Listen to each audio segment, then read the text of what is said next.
In this video, we're going to configure a default static route which is required for our firewall and our users and servers to access the internet. To add a static route, we need to go to virtual routers. So let's go there on the left. Then let's go to our custom virtual router of RHVR. And before we do that, actually, since we configured our interfaces, let's go to more runtime stats.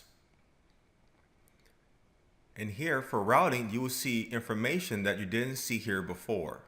This will show you the actual networks and the IP configured for our interfaces of Ethernet 1.1 and Ethernet 1.2. So for Ethernet 1.1, this reflects the actual network, and this here reflects the actual IP that is configured on that interface. And the same for Ethernet 1.2.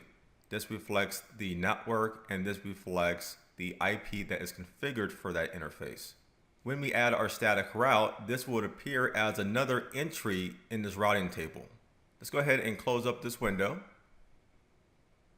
Now let's go into our custom virtual router of RHVR.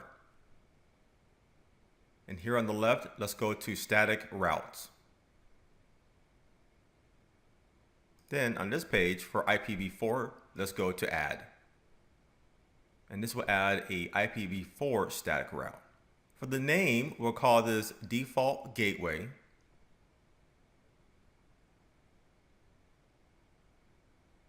For the destination, since we were adding a default static route, the network will be 4 zeros of 0.0.0.0/0.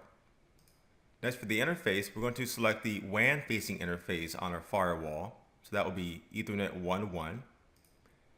For the next hop, we're going to specify the IP address. So we will select IP address, and the next hop IP will be the following.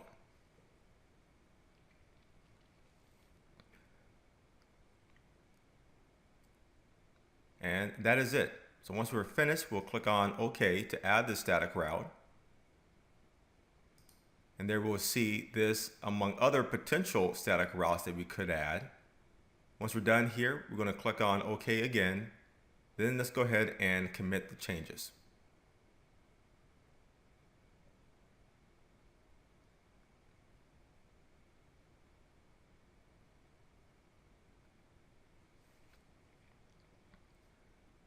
Okay, so now our changes are complete.